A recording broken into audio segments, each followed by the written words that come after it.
We've seen some amazing things, but that, my friends, is something we've never seen. Brandon Cruz Month's Advice. Brandon Cruz Month's Advice. Brandon Month's Advice. Brandon Cruz Month's Advice. You just locked yourself into the playoffs. Nice. Got it. Talk with old Brandon Cruz Month's Advice. Completely speechless, to say the least. Man, I am honestly so baffled by that decision. Brandon Cruz Month's Advice. It's Brandon Month's Advice. Green flag in the air. Brandon Cruz Month's Advice to the front. Ladies and gentlemen, boys and girls, how are you doing? This is the Brandon Cruz Daily Fantasy Podcast, and this will be for the trucks at Texas. This podcast is brought to you in association with Burnout Avenue. Burnout Avenue, your motorsports headquarters. Remember, every Monday, Zach and Josh over there do a great comprehensive race review and discussion of the previous day's Cup Series race. I just finished their Martinsville race or their Martinsville podcast, because you guys have got to go back. Just listen to those, listen to the stories, listen to the headlines they talk about. They talk about the new qualifying procedures, some of the things that you can look forward to and look at coming into this weekend and just the rest of the season. So guys, please check them out. Also, this Saturday, I'm going to be posting videos for all three series, the Truck Series, the Xfinity Series, and Cup Series. I'll also be providing 3 articles on that found on Burnout Avenue. I just sent the truck one over there. It should be up by the time this video gets uploaded, and I'll have that in the description. So please check that out if you want to see my some of the guys that I go into more detail on that I like for the truck race tomorrow, just like low-owned people or guys that you guys might not really think about using. So go check that. It'll be in the description. And then also another thing, Saturday, the 2001 Talladega 500, a throwback race on Checkered Flag Interactive on the iRacing service. I'll be piloting the number 20 under the Tony Stewart banner. So guys, check that out. Let me get into this right here. So the truck race at Texas. The main storyline entering it is Kyle Busch. Just went blank on his name. Kyle Busch is at $16,000 on DraftKings. Now on the outside, looking in, that looks pretty major. Like, whoa, that is insane. But you got to remember, this last year, James Harden was really expensive on NBA, and he pretty much always delivered. Like, you needed him in cash. And most times in GPP, he was about 40% owned. So I'm not too worried about that. And he's only $100 more than he was last week. So if you were spending $15,900 on Kyle, I don't see a reason why you'd be scared to use $16,000 here. It might scare some people off, it might not. His track time, or his practice speeds, he was 6th fastest first practice, and where is he second practice? Oh man, I can't find him. I just went blank. I had everything written down, and he was 6th in the second practice. So 6th in both practices, and he also had Greg Biffle hop in the car, because the Biff will do a return race in June the next time they go to Texas, and Biffle hopped in there and did a few laps. So Kyle Busch didn't get as many practice laps as he normally does, but he's Kyle Busch. I mean, he's one of the greatest racers out there. He doesn't really need that stuff. You already know what he's getting there. He's 3 for 3 this year. I mean, you do what you think. All I can say is if you pay $16,000 for Kyle Busch, you need to have good, strong cars around him that are low owned, so you can try and win the GPP. And if Kyle either wrecks or struggles, and you and 40% of the field have Kyle Busch, and he does not win the race and probably finishes way worse than where he qualifies, even if he qualifies 8th and finishes 14th or something, you're not cashing. You will not be making any money tomorrow, so you will live and die by Kyle Busch tomorrow, one way or another. Whether you fade him or use him, he will win you money on that regard. Moving onward to other drivers that I like. Not going to mention a whole lot of guys, or I'm not going to go into a lot of detail on the guys that are in my article, but if you want to check out my article, I have Garrett Smithley in there, Angela Rutch is in there, Jordan Anderson is in there, Gus Dean is in there, and I believe there's one more, just went blank on who he is. He's driving the number 54, Anthony Alfredo. So those 3 guys I think are going to be over-owned, or I'm going to be under-owned, so I'll start with Anthony Alfredo in the 54 car. He's in the DGR Crosley entry, the same one that Natalie Decker ran earlier this year, and he's ran a couple races with him already this year, and that's a really good car. It's not a hunk of crap. He's 8th fastest first practice, and then he was 8th fastest in Oh no, wait, that was second practice. Sorry. Oh my god, I just went blank. Where is this guy at? Wow, I had everything written down. I just X'd out of it. He was 11 fastest in the first practice, 8th fastest eighth fastest second practice. Jesus Christ, Brandon. A lot of people don't recognize the name. I don't think a lot of the outsiders who don't put in this much research is going to realize that, hey, that's actually a good car, and if he qualifies 10th or like anywhere from 10th to 7th, like, don't be surprised. It's not a fluke. He has a 10th place car. He's only 6,300, I believe, on he's 6,200 on DraftKings. I love him in this situation. I really do. I like him a lot, and hopefully people get scared if they see him qualify really up high. And then Garrett Smithley driving the number 42 instead of Robbie Lyons. That's a great car. It's not showing the speed in practice, but trust me, that 42 car is way faster, or that 42 truck is way faster than what they're showing right there. Angelina Rutch in the 44 car. She is cheap. She's 6,500. Her average is 46.5, but that's only because she finished really well at Daytona and her last race that she did.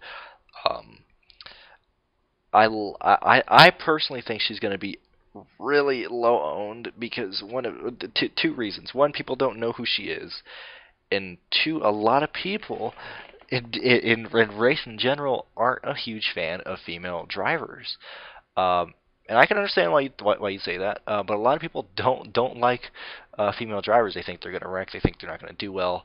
And I'm really hoping that pushes her ownership under 8%. Now, we got that stupid average of 46.5, so if you have any idiots out there that just go off of averages, they're going to click on her. So I got to see if other people talk about her. I'm making this video on a Thursday because I actually have today, Friday, Saturday, and Sunday off, so this whole weekend I can just focus on this. And I haven't seen anyone talk about her a lot, but I haven't seen a whole lot of people post their stuff yet. I think I'm one of the first ones out there this weekend, at least for the truck side and all that. So we'll have to see what people say about that. Jordan Anderson, he's got a badass looking truck this weekend, and Jordan's been, that team has been really improving lately, really compared to last year. I mean, he's still dirt cheap. He's 6,300, guys. Like, him and Angela are right beside each other in price-wise this week on DraftKings. So you can throw them both in and have Kyle Busch and have absolutely no problem. I just like those people. I really do. Those are my like low-owned guys that I like. People that I'm looking at to win the race. Obviously Kyle Busch. Stuart Friesen is always good at Texas. I like Grant Enfinger. I also like Harrison Burton. I like Harrison Burton because he's been really consistent, whether or not he starts up front or what the hell? I don't know if you can hear some random dude's car alarm just went off in the parking lot of the apartment complex. Anyway, Harrison Burton, he's typically not really high owned. I don't know if people just don't like him or whatnot. I love Harrison Burton as a racer in general.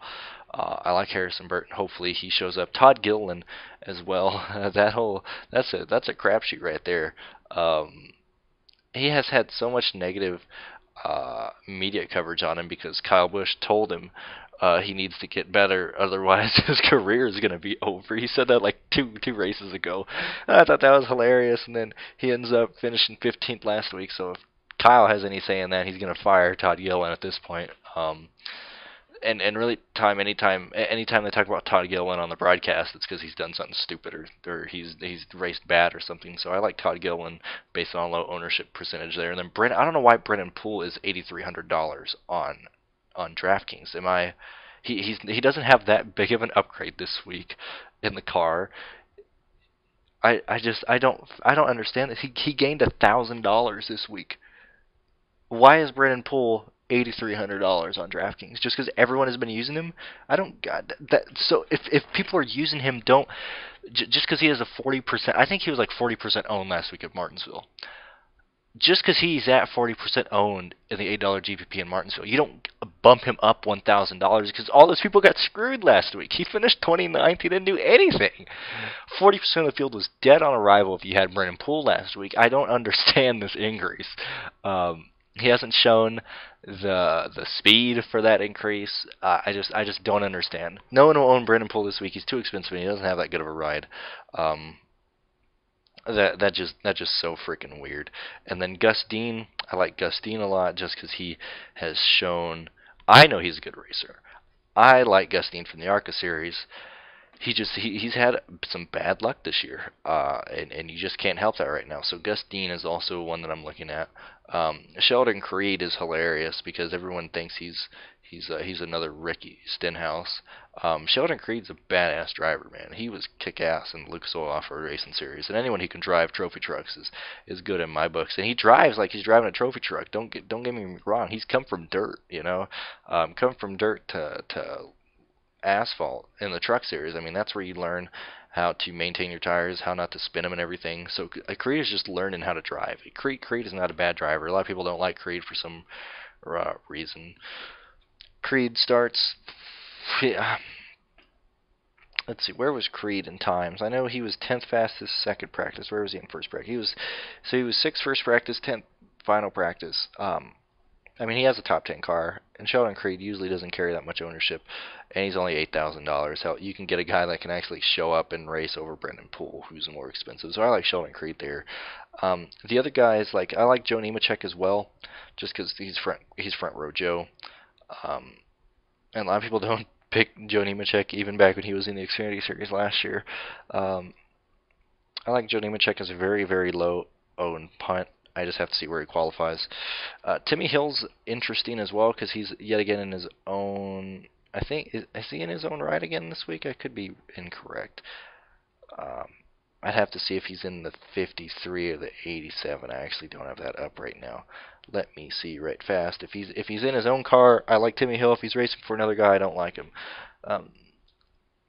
Let's see, Timmy Hill. Let me find you on Twitter right fast. Let me make sure what car you are in this weekend. Timmy Hill. No, he's in the 87 this week. He's running triple duty. Not the 53. He's in the 56 last week.